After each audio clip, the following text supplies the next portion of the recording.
Halo,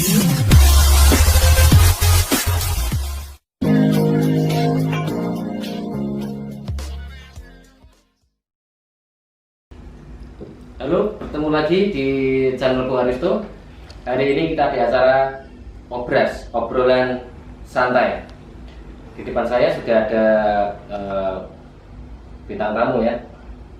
Yang pertama kita kenalkan owner dari Poci Mochi ya. Ini Mochi. Ya, mau perkenalkan nama silakan. Hai guys, namaku Wir Greta Kamelina, biasanya dipanggil Eta. Kalau di dunia media sosial biasanya dipanggil Mochi karena saya sebagai owner dari Poci Mochi. Dan ini salah satunya partnernya dan juga kekasihnya yang namanya Poci ya ini ya, Poci ini. Ya silakan perkenalkan nama. Saya kalau nama sih Faisal Afendi ya. Bisa teman-teman kalau manggil saya Faisal. Kalau misalkan dari kerja kita ataupun dengan tim ini, saya sebagai Poci di dunia brand Poci Mochi ya. Di brand Poci Mochinya gitu.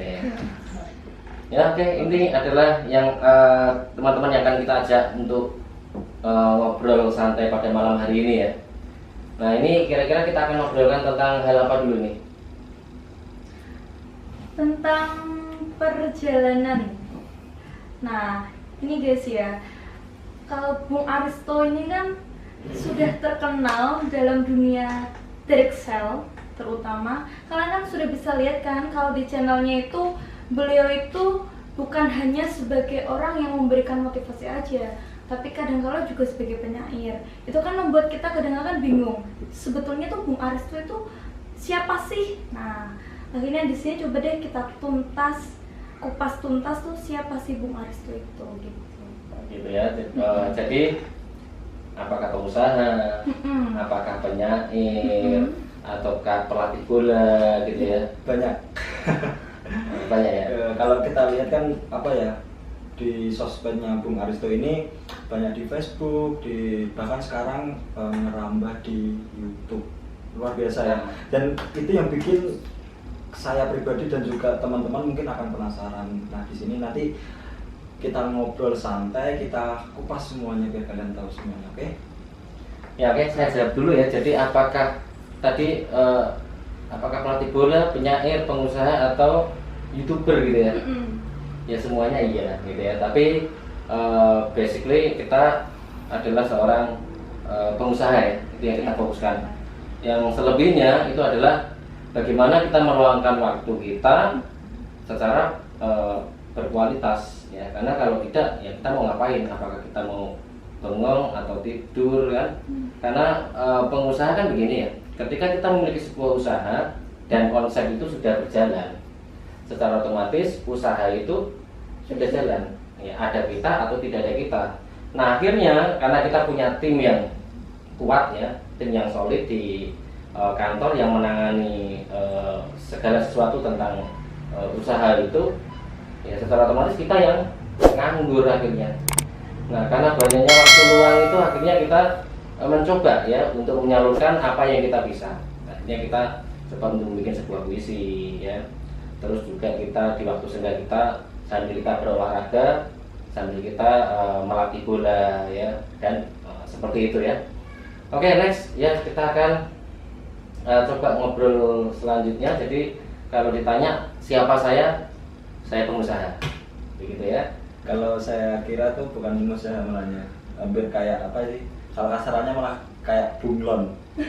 Bukan Bung Aristo tapi bunglon apa ya? Karena bisa mengkondisikan ketika kondisi ini beliau masih ada, kondisi seperti ini ada lagi beliau. Bahkan ya mungkin ya kita yang masih anak kemarin sore masih ya kita di sini belajar lah dari beliau, dari Bung Aristo ya, banyak yang sesuatu yang luar biasa. Mungkin kita tahu luarnya tapi dalamnya sangat luar biasa. Terus tadi ada hal yang menariknya itu beliau ini kan juga melatih sepak bola. Nah itu hobi atau hal yang baru dipelajari tuh? Untuk bola ya, dunia bola bukan dunia yang baru bagi saya ya. Karena dari kecil memang kita menyukai bola, walaupun kita nggak pintar-pintar amat mainnya ya. Tapi saya suka bola ya, suka menonton bola, suka ikut bermain bola, begitu ya. Akan tetapi memang kalau untuk mahir atau punya bakat di bola sebetulnya tidak.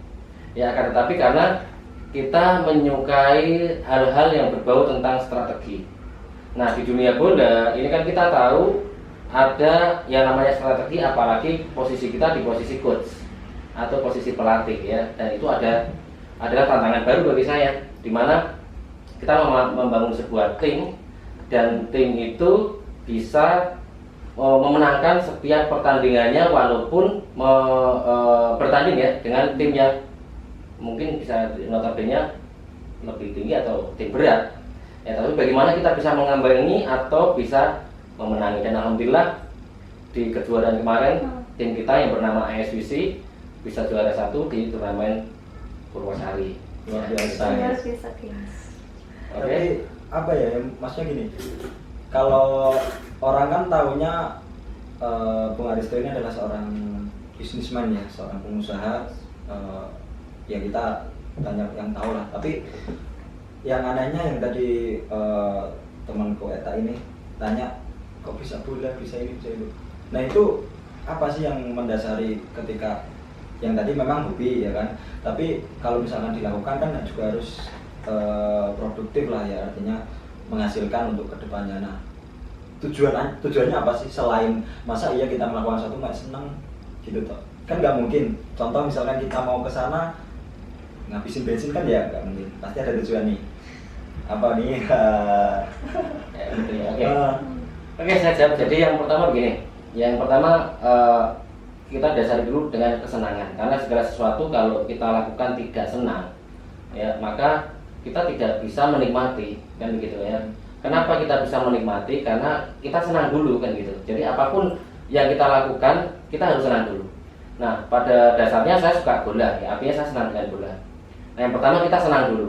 Nah yang kedua tentunya kita juga harus memiliki target ya untuk ke depan itu mau dibawa kemana kan begitu. Karena kalau kita cuma senang, kalau akhirnya kan kita cuma bersenang-senang ya. Sementara apapun yang kita lakukan ini kan harus ada prestasi ya. Jadi yang kita sedang kejar ini kan adalah prestasi ya dalam setiap bidang.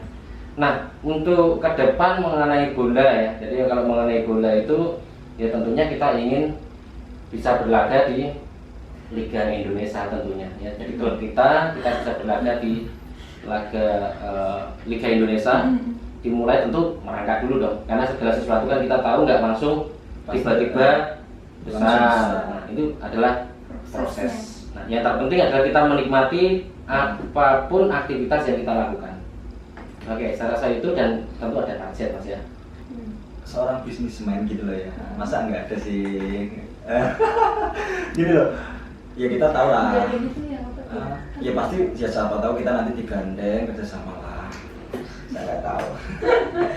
Oke, jadi yang ditanyakan sektor bisnis gitu ya. Ya pasti ya kita pengen tahu. Kayak begini. Jadi bola ini kan kita tahu sebetulnya bola ini selain olahraga, ini kan sebagai sebuah industri.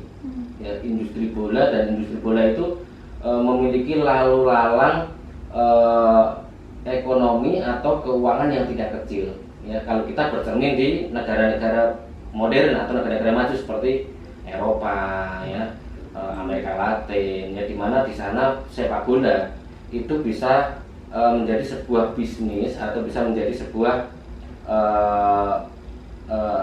ya bisa dikategorikan ini adalah sebuah perputaran keuangan yang tidak kecil gitu loh. Nah di Indonesia kan kita mencium agendanya 2021 kan akan ada apa itu namanya Piala Dunia ya. Nah, ada Piala Dunia. Nah tentu ketika Indonesia sudah menjadi tuan rumah di Piala Dunia, secara otomatis persepak bola Indonesia maju dong.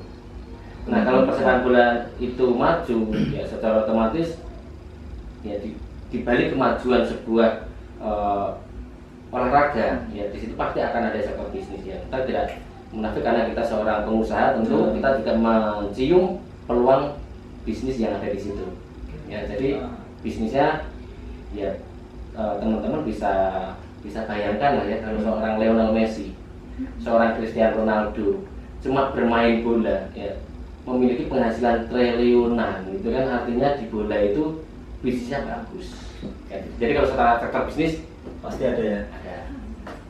Nah itulah yang mungkin saya sangat penasaran ya kan. Artinya jadi kita nggak sia-sia gitu, walaupun kita hobi, kita senang lakuin apapun ya, tapi percuma kalau kita gitu loh. Ya Itulah. karena tapi gini ya, hasil itu Bukan orientasi atau bukan orientasi ya, karena yang paling terutama apa, kesenangan, terus kita punya prestasi, hasil itu mengikuti dengan sendirinya. Jadi hasil, kalau kita prioritaskan ke hasil, artinya yang kita lakukan ini tidak sepenuh hati, tapi bagaimana kita harus ada hasil. Ketika hasilnya belum sesuai, kita akan kecewa. Ya, akan tetapi kalau kita menikmati prosesnya dulu, hasil itu mengikuti. Karena sebetulnya penghasilan, uang, atau apapun yang bisa kita beli, ini bonus. Jadi kalau saya bilang bonusnya, kayak gitu. Bonus dari tindakan kita tentunya. Oke, begitu. Luar biasa banget sih. Apa ya, nggak pernah kepikiran mungkin teman-teman yang di rumah juga apa ya kita sebagai yang muda pastilah ambisinya mungkin akan menggebu-gebu untuk mencapai sesuatu, tapi kita selalu berambisi dan berorientasi dengan hasil dan hasil tanpa kita apa ya menikmati prosesnya ataupun kita nggak peduli dengan prosesnya ataupun seperti apa. Bahkan banyak loh, mungkin bukan di apa ya di dunia bola ataupun dimanapun lah, mungkin kita juga bukan hal yang tabu lagi ya, kita pasti pengennya cepet instan dan juga lagi zaman-zamannya milenial itu kan paling nggak suka namanya proses, pokoknya ya saya pengennya langsung sukses kan gitu. Nah, itu kesalahan dari pemikiran yang memang bisa dikatakan belum matang ya. Jadi itu adalah hal yang sebetulnya wajar, karena gairah muda itu kan memiliki sebuah keinginan, dan keinginan itu kan ingin dicapai secepat mungkin. Tidak ada yang salah dalam hal itu ya. Salahnya cuma karena begini, kalau kita menginginkan sesuatu tentu kan nggak bakal berjalan lurus pasti. Nah, ya biasanya kenapa ketika seseorang itu memiliki sebuah keinginan yang besar, terus akhirnya ingin cepat tercapai dan ternyata kok tidak tercapai, akhirnya kan kecewa. Tapi kalau kita mampu memahami prosesnya, bahwasanya keinginan itu pasti akan ada halangan atau tantangan, akan ada rintangan. Nah, kalau kita memahami itu artinya kita akan melewati halangan, tantangan demi tantangan itu akan kita lewati. Nah, dan disitulah ilmunya. Ya, sehingga ketika itu dilakukan, keinginan Anda itu akan dengan sendirinya tercapai. Ya, dengan sendirinya tercapai. Karena pada prinsipnya begini, dahulukan proses, utamakan proses daripada hasil. Karena hasil itu kan mengikuti ya, kalau prosesnya itu bagus ya sudah pasti hasil itu bagus, tapi kalau prosesnya jelek mengharapkan hasil yang bagus kan mustahil. Nah, gitu ya. Jadi yang paling utamakan adalah prosesnya. Boleh kita punya goal atau target tentang hasil, akan tetapi fokus kita ada di eksekusi atau prosesnya, begitu ya. Oke. Nah, Bung Aristo ini kan yang teman-teman mungkin nggak tahu ya, prestasinya Bung Aristo dalam dunia direct sell itu juga luar biasa. Beliau ini punya 17 kantor cabang. Nah, apakah semua yang Bung Aristo dapatkan ini sudah bisa dikatakan sebagai kesuksesan dari Bung Aristo sendiri? Iya. Tentu kalau masalah sukses gitu ya, masalah sukses itu kan adalah masalah pencapaian. Kita bicara sukses berarti kita bicara pencapaian. Nah, apa yang kita miliki saat ini kan adalah sesuatu yang dulunya kita tidak punya. Ya, dulunya kita berasal dari orang yang kurang mampu, kita tidak punya rumah yang layak, kita tidak memiliki mobil ya. Dan ketika kita memiliki semua ini ya kita bersyukur, dan itu bisa dikategorikan kita sukses mencapai apa yang kita punya saat ini. Akan tetapi sukses ini kan bagaimana kita bisa memperlebar skala, karena skala suksesnya macam-macam. Ada yang skala suksesnya adalah dimana ketika orang itu punya penghasilan 50 juta, sebelumnya dia cuma punya penghasilan 5 juta, kan itu sudah sukses. Tapi ternyata masih ada lagi yang punya penghasilan 1 bulan 500 juta. Nah, itu kan bagaimana skalanya diperbesar. Jadi kalau ditanyakan apakah sukses ya bisa saya jawab iya. Ya. Cuma kita punya lagi goal yang lebih panjang lagi, lebih besar lagi tentunya, gitu ya. Berarti sukses itu apa ya? Bukan hasil akhir ya intinya. Karena kan banyak orang yang mungkin di luar sana pengen sukses. Lihat terus kalau ketika kamu sukses, ya wes menikmati.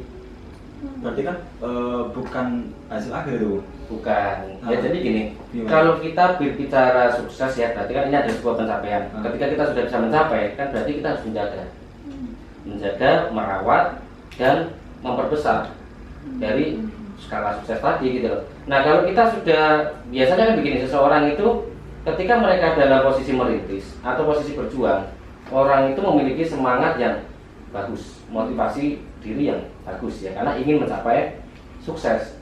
Nah ketika seseorang itu sudah mencapai apa yang mereka inginkan, jadi misalkan mereka suksesnya yang mereka inginkan adalah kalau saya punya mobil, saya punya rumah, saya punya penghasilan satu bulan 10 juta, atau di sini saya punya omset yang bisa dikategorikan 50 juta satu bulan, dan itu adalah sukses kan gitu. Nah ketika mereka mencapai itu, biasanya orang itu kan puas.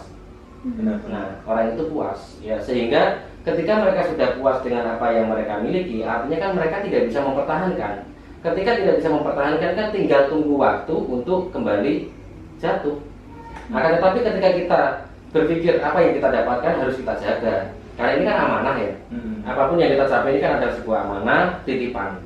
Nah berarti kalau kita dititipi sesuatu ya kita harus jaga, kita harus rawat, dan kalau bisa kita terus pupuk ya, atau ya merawat ini kan sama dengan kita memupuk.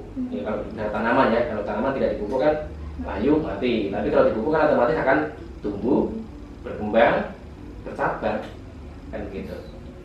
Ya, oke, jadi itu kalau seputar apa tadi, seputar bisnis ya. Bisnis. Oke. Ini saya lihat kan ini generasi muda. Ya, generasi muda ini kan kebanyakan menghabiskan waktu dengan bersantai-santai, nongkrong ya. Terus tapi saya lihat Anda punya Poci Moci Project ya. Ya, di situ meliputi apa saja Poci Project itu? Meliputi pendidikan apa Silakan saja? Bapak Poci. Kok aku? Jadi gini ya. Gimana, Pak? Apa sih yang ya ini sekedar cerita. Kalau Awal mulanya tuh gimana? gitu. Biar sekalian, ya kan?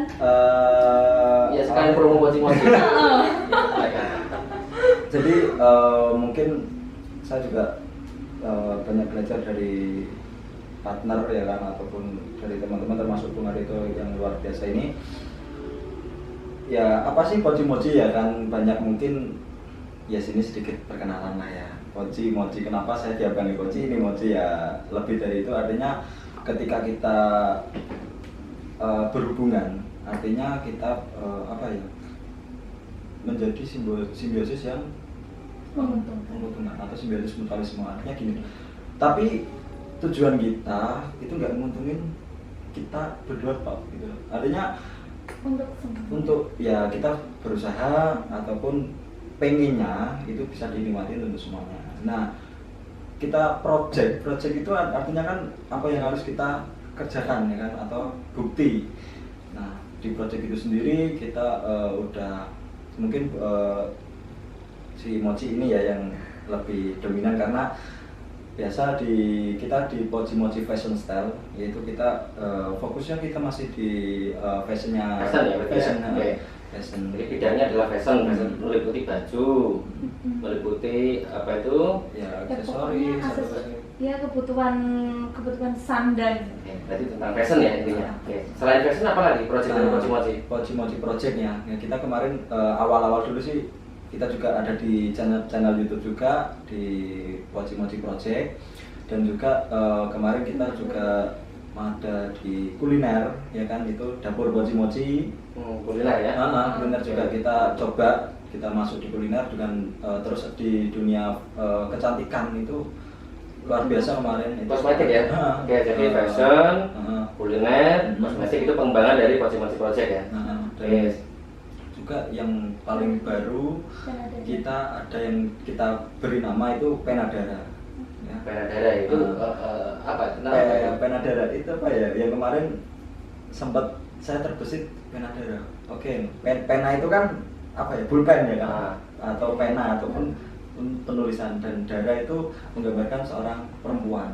Nah, di situ kita isinya ya isi dari ungkapan hati ataupun dari ya banyak dari hubungan dari kisah cinta ya, dari kisah cinta, perjalanan kisah cinta yang kita tuliskan.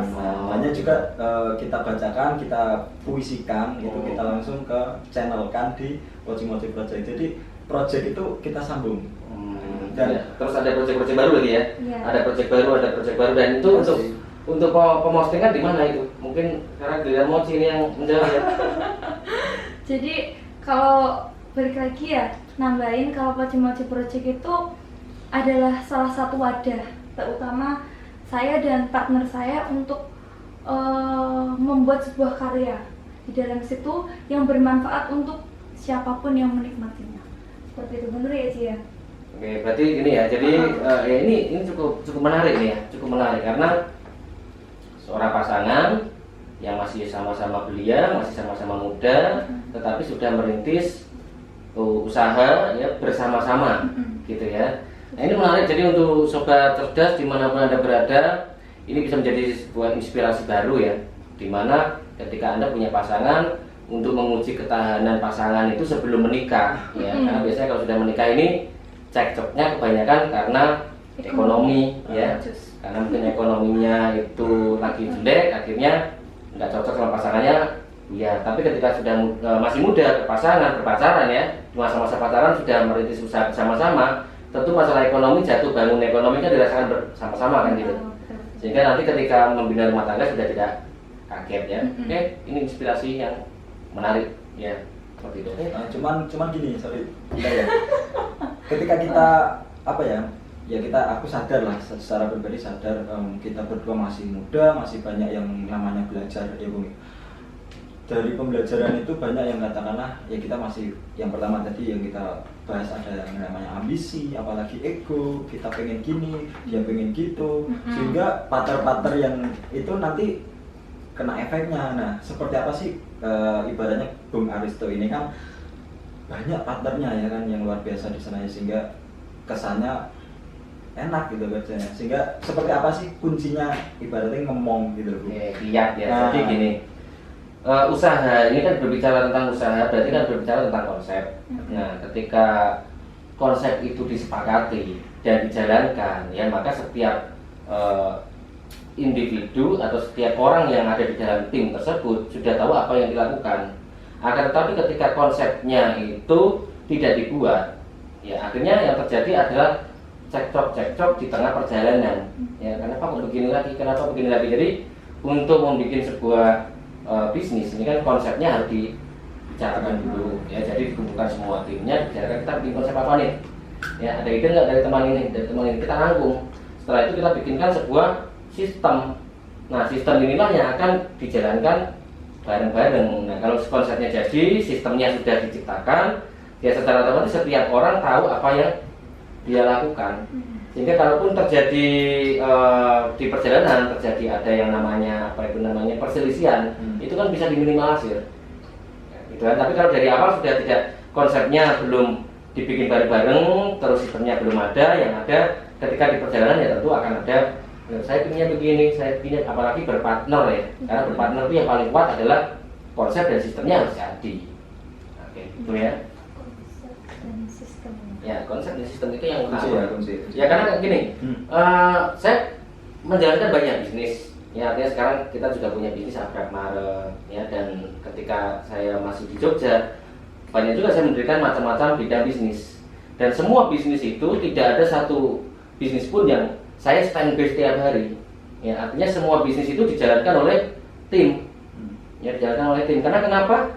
Ya karena konsepnya sudah jelas, sistemnya sudah dibuat, sehingga semua teman-teman atau tim kita ini tahu apa yang mereka kerjakan. Ya, jadi rule-nya, aturan mainnya seperti apa, kalau begini ini harus bagaimana, semua sudah disistemkan gitu loh. Sehingga kita sebagai seorang owner, ya, pencipta dari sebuah usaha, kita nggak terlalu capek. Karena tim-tim kita mereka tahu apa yang mereka kerjakan. Jadi ya biasanya seseorang kan begini, bikin bisnis dan mereka menjadi orang yang one man show di bisnisnya sendiri, kas mitrasa dipegang sendiri, keuangan dipegang sendiri, bahkan Nah, kulakan dipegang sendiri, bisnisnya juga dipegang sendiri. Jadi setiap hari standby di satu bisnis. Nah, itu bisa sukses ya. Akan tetapi ya tidak bisa memiliki banyak bisnis. Karena dengan satu bisnis saja dia udah repot. Apalagi kalau dia punya bisnis 2, apalagi beda bidang. Kan begitu. Tapi kalau konsep dan sistemnya sudah dibentuk, ya mau bikin bisnis 10, 100, mau 1000 bisnis, no problem, karena semua sudah ada sistemnya masing-masing, konsepnya sudah jelas, gitu ya. Nah itu, ya. Emang betul sih guys, tadi yang sebelumnya disampaikan oleh Bung Aristo perihal ketika kita menjalani sebuah bisnis itu, pertama adalah kita harus menyukai dan harus ada targetnya. Begitu pula dengan Poci-Moci Project. Jadi awal pertama kali Poci-Moci Project itu kan kita bikin Poci-Moci Fashion Style. Itu adalah hal yang benar-benar kita sukai. Begitupun dengan partner saya, dia suka fashion walaupun cowok ya, tapi suka fashion. Saya juga suka fashion, saya suka atik walaupun saya nggak bisa gambar, tapi saya suka bikin baju. Akhirnya dari situlah tertarik dan muncul keinginan untuk saya pengen, walaupun saya bukan seorang desainer, nggak sekolah di desainer pun saya harus bisa merancang baju dan bisa saya pakai sendiri waktu itu. Dan ketika saya pakai sendiri, ternyata teman-teman banyak yang menawarkan untuk gimana kalau kamu produksi. Nah dari situ akhirnya muncul ide, wah yaudah deh saya bikin Poci-Moci Fashion Style, dan akhirnya sampai saat ini. Kelihatan kalau dari sukanya fashion ya, karena dua-duanya ini ya bisa dilihat teman-teman ya, jadi fashionnya oke sekali ya. Nah kalau masalah belajar tentang fashion, karena sekarang kan begini, ilmu apapun bisa kita dapatkan di internet kan begitu. Jadi ya tidak harus di perkuliahan kan, justru sekarang kan begini, banyak orang yang kuliah di bidangnya tapi tidak ahli di bidangnya. Banyak orang yang mungkin sama sekali tidak kuliah tapi menguasai bidang yang lebih bagus daripada orang yang kuliah kan begitu. Contoh mungkin misalkan ada orang yang kuliah itu jurusannya katakanlah jurusan fashion ya, mereka kuliah fashion. Ada seseorang yang mungkin tidak kuliah tapi setiap hari dia menggambar baju, dia menjahit dan segala macam, dan ternyata kebanyakan yang lebih jago adalah yang praktek tadi, karena kalau kuliah kan banyak teorinya. Nah, begitu ya. Jadi ada yang kuliah mereka hebat, karena mungkin mereka belajar dengan serius dan setiap hari mereka di rumah pun juga mengembangkan. Tapi ada yang kuliah cuma sekedar kuliah, diajari selesai. Tapi sementara orang yang otodidak tadi yang tidak kuliah di rumah setiap hari dia otak-atik. Ya, contoh juga ada orang yang sekolah mungkin mereka sekolahnya tentang mekanik ya, otomotif. Ada yang tiap hari mereka kuliah otomotif, belajar tentang otomotif di dunia pendidikan, tetapi ketika lulus mereka tidak menjadi seorang mekanik yang bagus, yang ahli. Tapi ada orang yang sama sekali mereka tidak sekolah, bahkan tidak kuliah tentang di otomotif. Akan tetapi di mana tiap hari kerjaannya adalah otak-atik motornya sendiri. Akhirnya motor tetangganya juga dioprak-oprak, diotak-atik, ya kan? Nah akhirnya orang itu lebih ahli gitu. Jadi kalau masalah ilmu sih tidak hanya didapat di bangku kuliah, tapi ilmu itu bisa didapat dari manapun, terutama dari pengalaman sendiri kan gitu. Nah jadi seperti itu ya. Bung Aristo, saya pernah dengar selentingan nih. Bener apa enggak sih kalau dulu tuh Bung Aristo pernah mengalami kebangkrutan? Pernah enggak sih? Nah, Kejatuhan ya. Nah, jatuh. Tapi kok bisa jatuh terus saat ini tuh ya bangkit dan saya bilang aplaus lah, sukses banget gitu loh. Dengan 17 kantor cabangnya, Bung Aristo sekarang sudah bisa melaksanakan bisnis selain di satu bisnis itu juga gitu. Ya begini, kalau masalah bisnis ya, bicara bisnis itu kan berarti kita harus siap sukses dan juga harus berani jatuh ya. Jadi jatuh dalam sebuah usaha itu adalah hal yang sangat biasa ya. Akan tetapi yang luar biasa adalah cara untuk bangkitnya. Jadi setiap orang yang menjalankan sebuah bisnis, saya rasa semua teman pengusaha pun mengalami hal yang sama, pernah mengalami kejatuhan ya. Akan tetapi ketika kita jatuh dan kita tidak bisa bangkit, ya sudah selesai, bangkrut kita. Akan tetapi ketika kita punya motivasi untuk bangkit kembali, ya insya Allah usaha yang kedepannya itu bahkan lebih baik. Dan ya apa yang kita capai saat ini adalah hasil dari proses jatuh bangun, bangun lagi, jatuh lagi, bangun lagi, itu kan akhirnya kita menemukan cara yang tepat untuk tidak jatuh lagi kan gitu. pakai lubang yang sama tentunya. Ya, ya. Jadi kalau masalah jatuh itu no problem, yang penting dipelajari, dan untuk jatuh selanjutnya jangan sampai jatuhnya itu di lubang yang sama dengan cara yang sama. Nah, itu kan kalau seperti itu berarti nggak belajar. Nah, tapi kalau jatuh setelah itu kita bangkit, jatuh lagi tapi karena sesuatu yang berbeda, ya, kesalahan yang berbeda, itu ilmu, dan itulah waktunya kita naik kelas. Jadi sebetulnya jatuhan itu sebetulnya seperti dengan kalau kita kuliah atau kita sekolah itu ujian. Ya, jadi ketika kita mengalami kesulitan atau kejatuhan, itu sebetulnya kita mau naik kelas. Kita mau naik kelas itu sebetulnya, tapi kebanyakan orang tidak. Ketika mereka jatuh, mereka mengeluh, mereka sedih, mereka terpuruk, dan akhirnya untuk energi untuk bangkit mereka tidak ada. Ya, tapi pengalaman saya pribadi ketika saya jatuh, itu saya semangat. Karena kenapa? Ini ujian dan ini adalah tantangan. Dan saya yakin ketika saya bisa bangkit, saya tahu kenapa penyebab saya jatuh. Nggak mungkin dong untuk yang selanjutnya ketika saya bangkit jatuhnya karena itu, gitu. Ya kalau dengan karena yang lain ya sah-sah saja. Itu adalah bagian dari proses pencapaian sukses, gitu loh ya.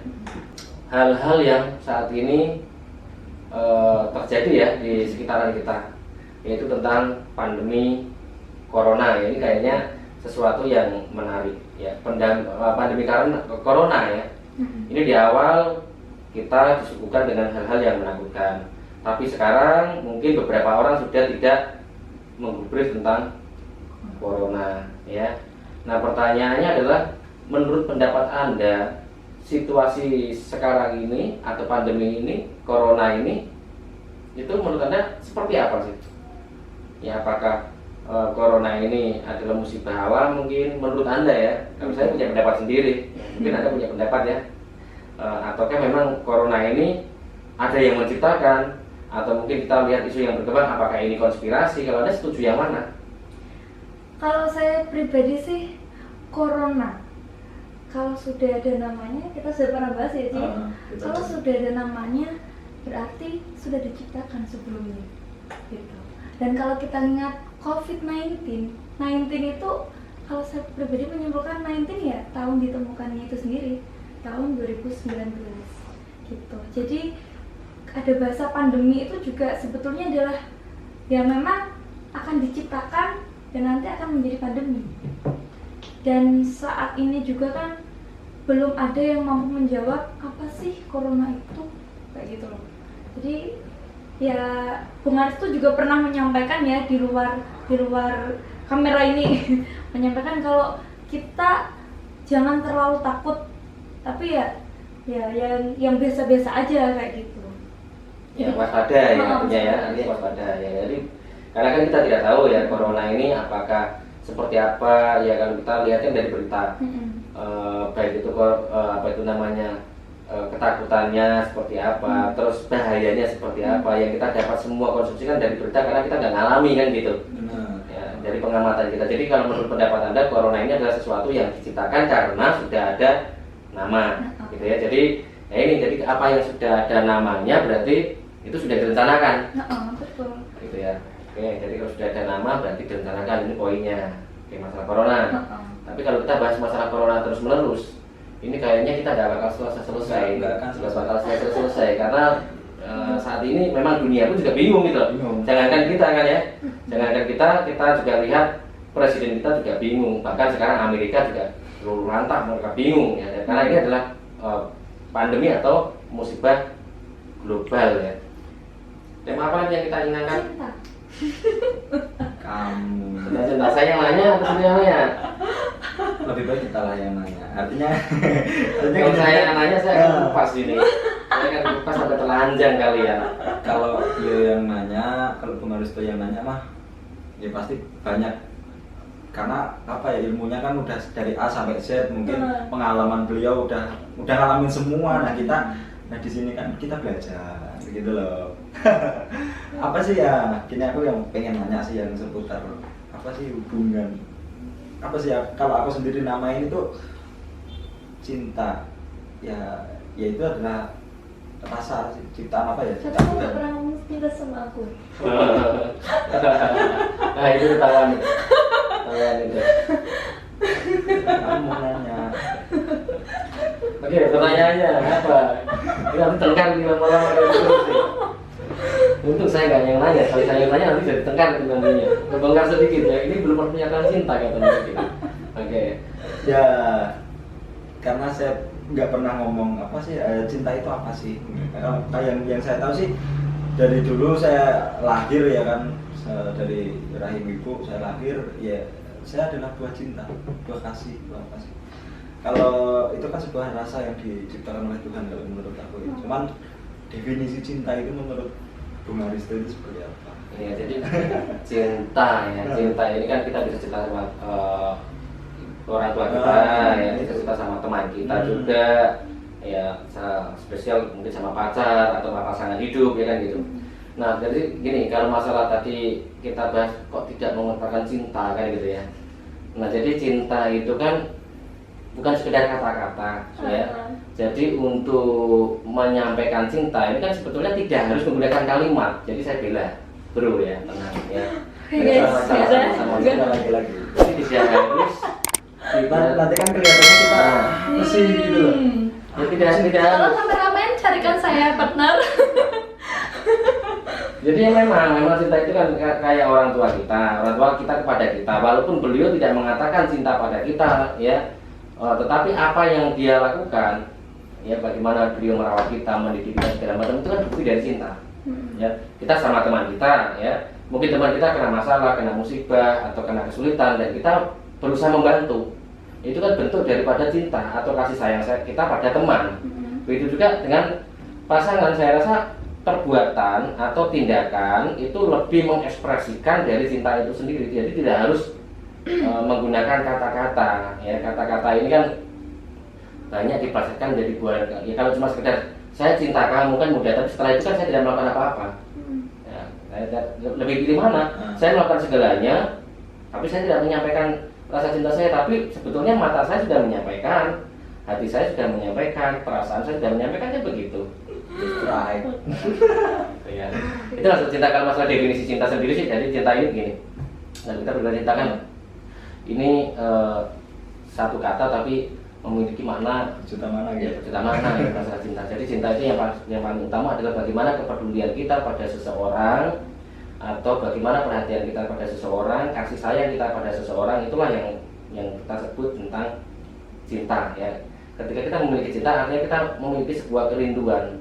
Kita cinta misalkan pada Sang Pencipta ya, artinya kita punya kerinduan pada Sang Pencipta ya. Kita cinta sama orang tua kita misalkan, ketika kita harus jauh ada kerinduan, jadi itulah cinta.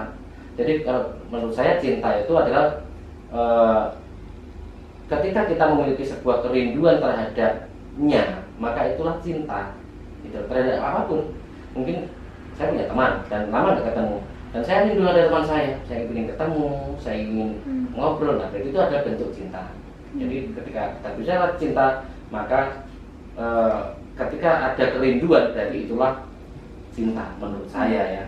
Karena cinta itu setiap orang itu punya versinya masing-masing. Berarti sah-sah saja ya kita. Kalau apa sih menurut cinta kamu? Ya seperti ini misalkan, sah berarti ya? Iya itu kan sebetulnya sudah menyampaikan kan gitu kan.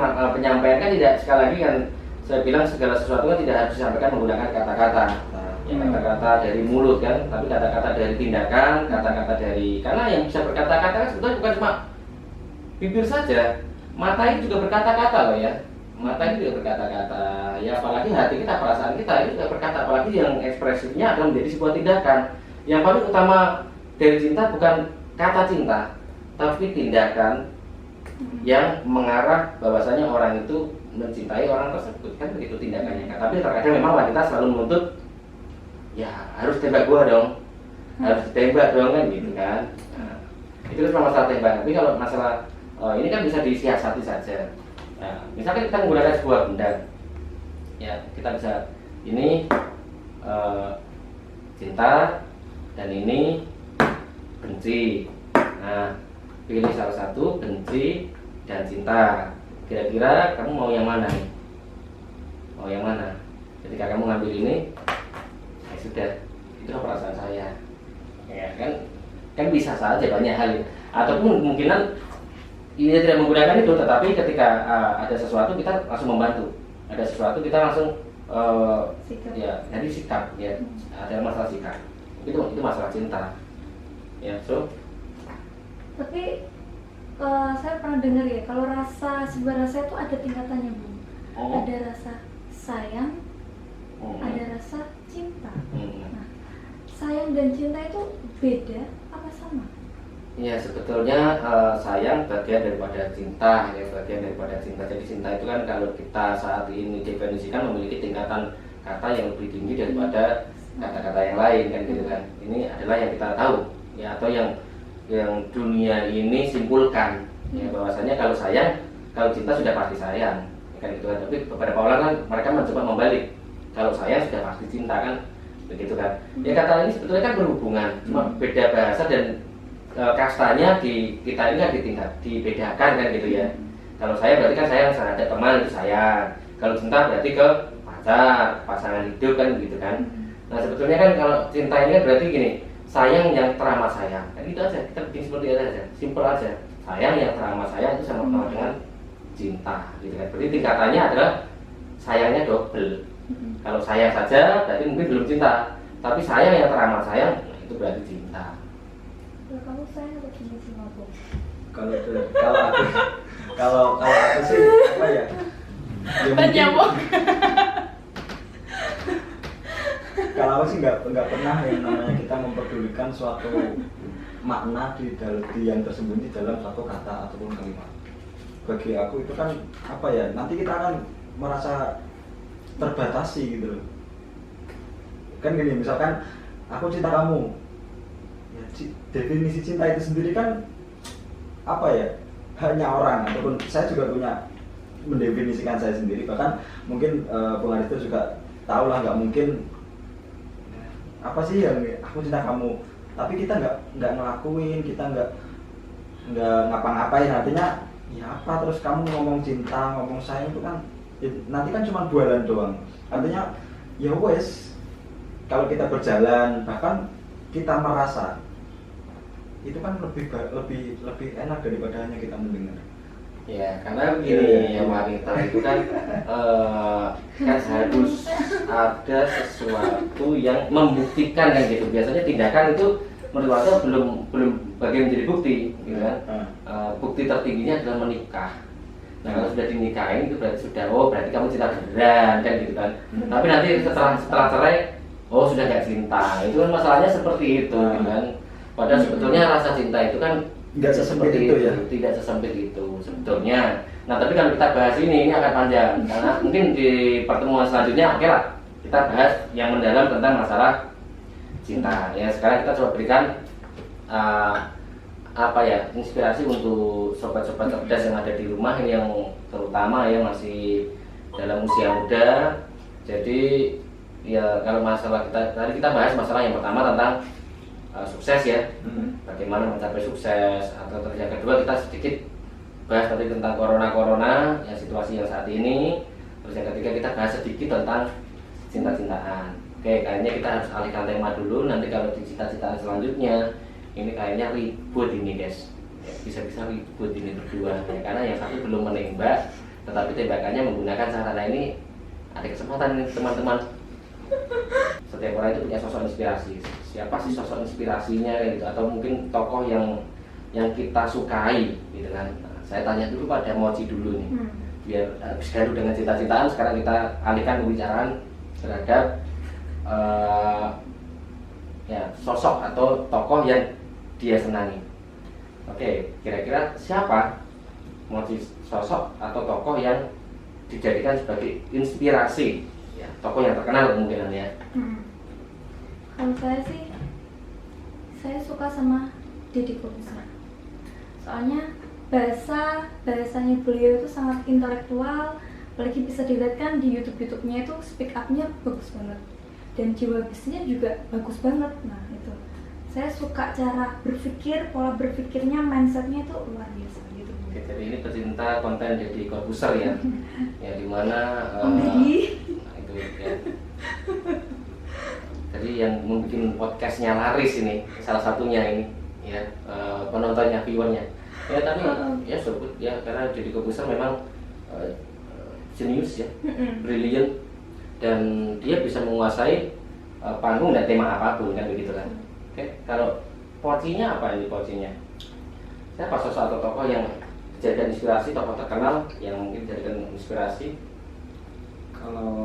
Kalau siapa sih yang tokoh yang pertama sih ya, yang bagi aku secara dalam hidup yang paling menginspirasi, walaupun mungkin beliau tidak menjadi ataupun mungkin di mata orang lain itu bukan siapa-siapa, tapi bagi saya pribadi itu hero banget, yaitu adalah nggak jauh, dan beliau adalah orang tua saya, bapak saya.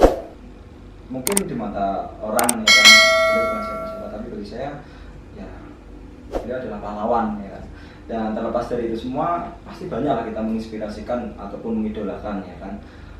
Di Indonesia banyak, kalau saya sih lebih suka sebenarnya dalam sektor dunia bisnis kayak gitu. Kalau yang apa sih yang muda, siapa sih yang itu sih ada dari namanya kalau nggak salah Rico Huang. Oh, Rico Huang ya, Rico Huang. Kalau misalkan seorang motivator ya, motivator. Kelihatannya kan juga punya bisnis juga. Ya, sering saya ngikutin di websitenya, juga di Facebook atau sosmednya yang lain. Rico Huang itu dia motivator dan seorang pengusaha properti kalau saya. Properti atau apa? Kurang. Cuman aku taunya di itu di reseller sama dropship. Oh, reseller sama dropship ya. Jadi barangnya kalau nggak salah apa sih? Yang aku tahu sih baru segitu. Cuman kalau harus menyebutkan ekspor impor mungkin. Ekspor impor itu saya nggak sampai, belum mungkin ya. Belum. Jadi baru menyukai ya. Baru menyukai. Cuman menyukai. Banyak sih sebenarnya kalau misalkan harus saya nyebutin. Tapi yang menjadi apa ya, panutan itu basically bukan per orang, bukan atas sama orang kalau saya pribadi, tapi backgroundnya. Saya suka orang yang jiwa bisnis. Kalau yang terbukti ataupun yang sudah ada kan itu Pak, yang sekarang jadi Menteri BUMN itu kan Pak Erick ya.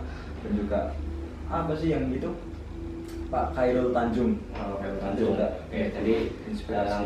rata-rata di mana orang itu memiliki sebuah usaha dan juga memiliki kemampuan dalam menginspirasi atau memotivasi orang lain ya. Oke. Kalau Bung Aris sendiri? Kalau saya, kalau dia ini juga salah satu sosok yang menjadi inspirasi saya ya kan. Bukan kalau misalkan beliau ngomong itu kan hanya sekedar memotivasi, tapi lebih daripada itu semua saya merasa menjadi inspirasi banget dari caranya beliau, dari ya apa yang beliau udah buktiin lah, termasuk salah satu pengagumnya beliau kayak gitu. terima kasih. Aristo lovers. Ya, oke, kalau bicara tentang tokoh yang kita sukai ya, karena saya orangnya suka membaca buku ya, suka hal-hal terhadap pengetahuan ya, tentu banyak sekali akhirnya sosok yang kita suka ya. Kalau dalam mungkin dunia internasional ya, ini saya suka ada Jalaluddin Rumi ya. Nah, Jalaluddin Rumi adalah seorang penyair ya, seorang penyair Muslim, seorang sufi, dan beliau dulu gurunya dari Raja Turki. Ya, ini adalah salah satu penyair paling terkenal ya seantero jagat yang basically berasal dari Muslim. Dan syairnya itu luar biasa dalam ya, tentang kecintaan terhadap Tuhan, tentang kehidupan gitu ya. Itu yang menginspirasi saya terhadap kesenangan saya terhadap syair. Ya, kenapa saya bikin puisi segala macam syair ya. Ini inspirasi saya dari Rumi atau Jalaluddin Rumi ini. Nah, yang kedua dari Da Vinci, Leonardo da Vinci ya. Ya, saya suka Leonardo da Vinci kenapa? Karena sosok ini adalah sosok yang selalu mencari hal-hal baru ya, mencari kode-kode, simbol-simbol, hal-hal baru. Yang dimana hal-hal baru itu bisa diciptakan menjadi sebuah karya yang mengubah sebuah kemajuan ya, bukan mengubah peradaban tapi kemajuan tentang peradaban yang ditemukan. Walaupun perannya mungkin yang saat ini dikenal oleh banyak orang adalah tentang lukisan Mona Lisa ya, tapi dibalik dari lukisan itu dia banyak sekali penemuan-penemuan yang saat ini mampu merubah kemajuan dalam hidup ini. Ya, selanjutnya tentu ya semua orang pasti akan tahu Albert Einstein ya. Albert Einstein itu semua orang pasti akan tahu dan suka, karena kenapa? Kejeniusannya, dan terbukti dia bisa menciptakan sesuatu yang saat ini bisa kita nikmati bersama-sama gitu ya. Nah, kalau sosok dari Albert Einstein ini adalah sosok yang dimana kalau kita lihat backgroundnya kan, dulu adalah seseorang yang sekolahnya juga tidak berhasil, banyak ditolak kan, kita lihat sejarahnya. Nah, tapi beliau secara otodidak waktu itu dia sekolah ditolak, terus habis itu diajari oleh ibunya sendiri, sekolah di rumah ya, dan akhirnya dia mencoba mencari sebuah penemuan karena sebetulnya begini, bukan dia tidak atau orang bodoh ya, tapi dia terlalu pintar saat itu sehingga dosennya berpikir orang ini sinting. Karena kebanyakan kalau kita melihat orang itu mungkin jenius ya, atau mungkin lain daripada yang sama ya, bahasa saya itu kebanyakan orang bilang gila, sinting ya, apalagi di era lahirnya atau di eranya Albert Einstein ya, dimana pemikiran seseorang belum nyampe saat ini kan gitu. Tetapi beliau terlalu berusaha kan ya, berusaha akhirnya membuka mata dunia bahwasanya dia memiliki sebuah karya yang luar biasa hebat ya, dan akhirnya menjadi salah satu profesor atau doktor itu ya. Ya itu kalau internasional, kalau di Indonesia banyak sekali ya. Dalam hal musik saya suka Ariel Noah ya. Ariel Noah itu adalah salah satu musisi yang cemerlang ya, sangat brilian ya, karena dia mampu menciptakan sebuah bahasa baru. Terus musik ya, kalau kita lihat musik ini kan banyak kan gini, musik itu selalu hampir mirip dengan musik-musik yang lain. Bisa di mungkin orang itu terinspirasi mungkin, atau mungkin mencontek sedikit ya, tapi musik-musik dari Ariel Noah diciptakan itu hampir keseluruhan kebanyakan independen, walaupun ada beberapa nada yang mungkin sama dengan nadanya Queen mungkin, atau nadanya musisi luar ya, tetapi kebanyakan lebih banyak independen, yaitu musik yang dimana musik itu diciptakannya itu dari musiknya, belum dari syair ya.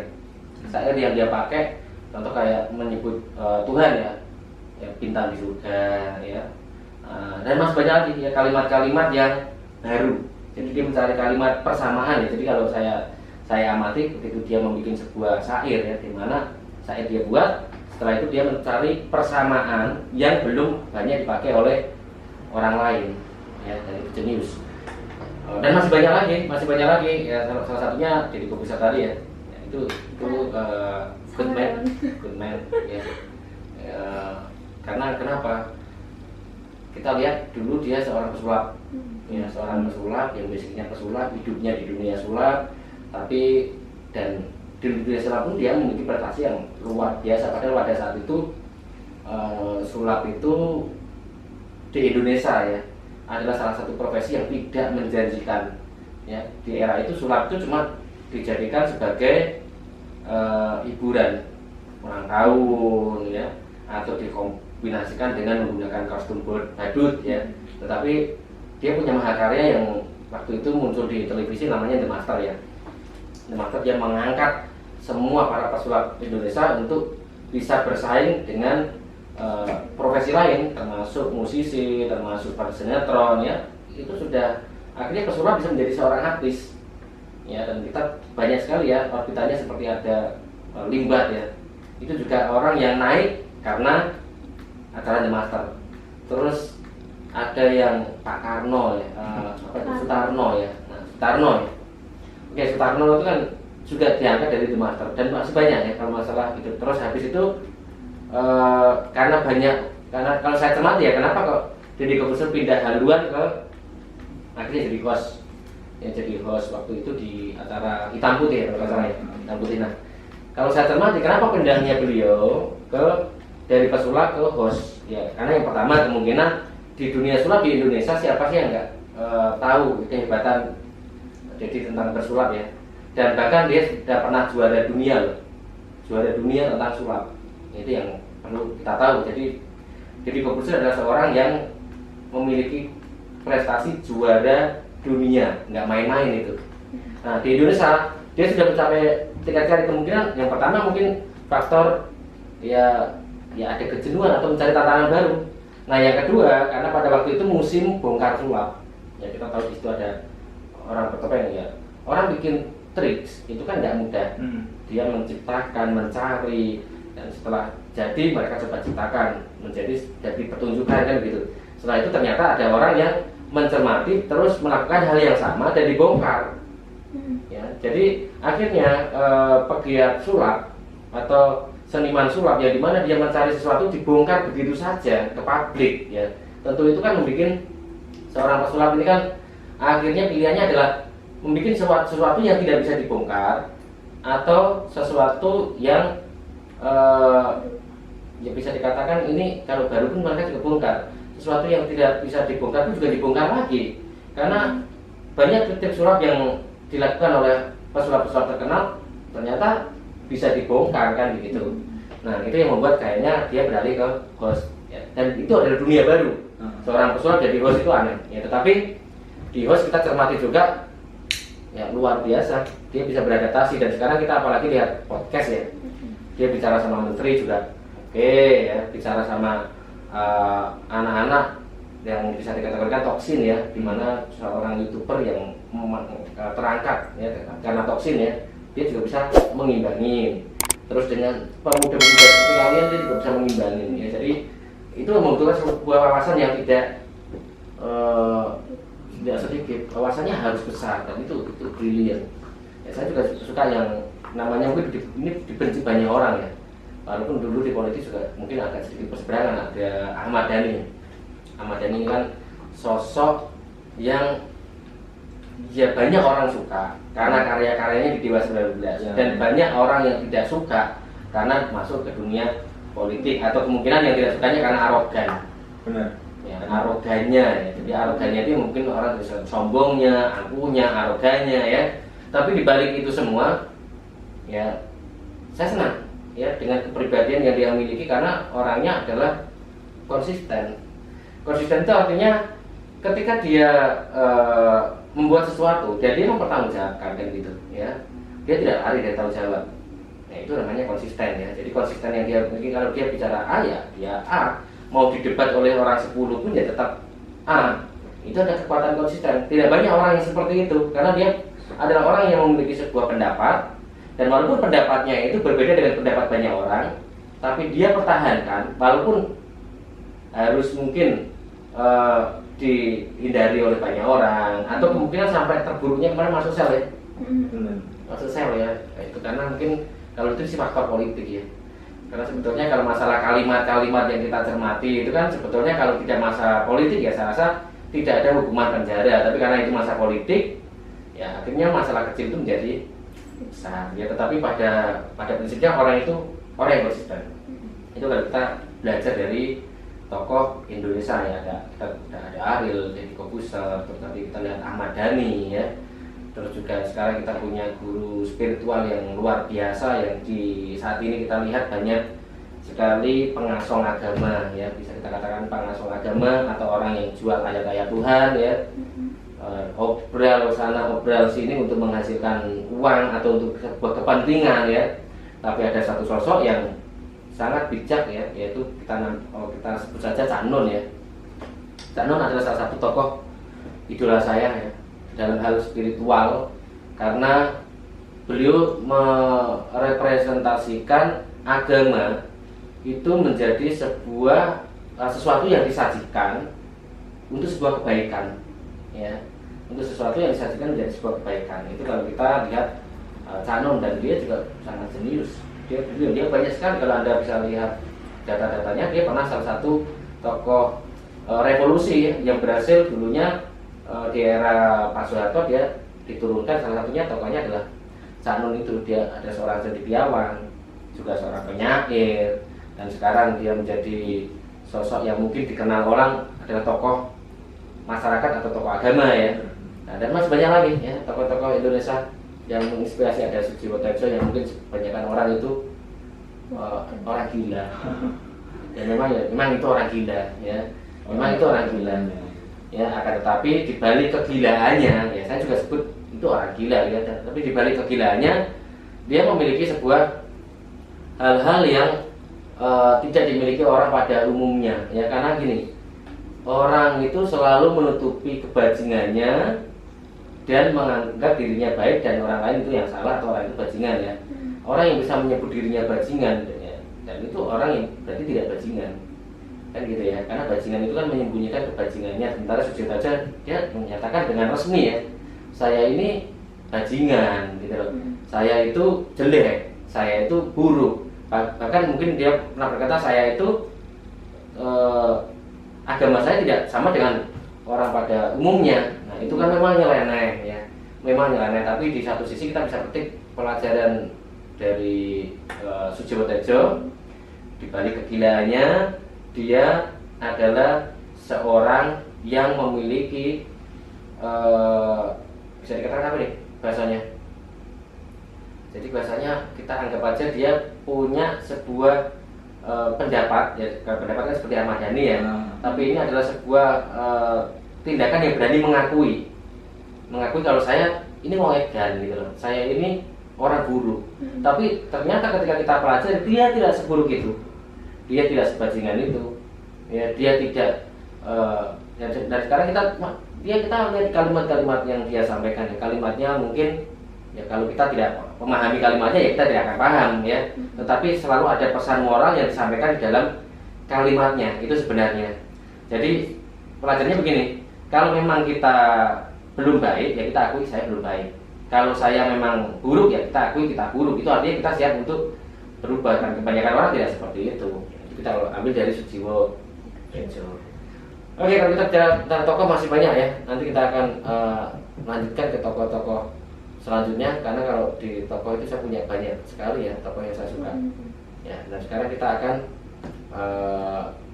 bicara tentang hal yang lebih bermanfaat untuk teman-teman di rumah ya, adalah tentang kehidupan ya. Kita coba bicara tentang kehidupan. Ya, hidup. Ya, hidup itu kan artinya berarti ya, hidup itu artinya obah kalau bahasa Jawa ya. Atau kalau bahasa Jawa ada istilahnya urip iku urup. Nah, menyala ya. Nah, sekarang kita tanya ke Moji, hidup itu tentang kehidupan. Apa sih hidup itu? Hidup. Apa lo itu? Hidup itu apa sih? Hidup itu apa? Terus tujuan hidup itu seperti apa? Ya tentang kehidupan lah, apapun. Anything yang kamu pikirkan tentang kehidupan. Satu poin aja.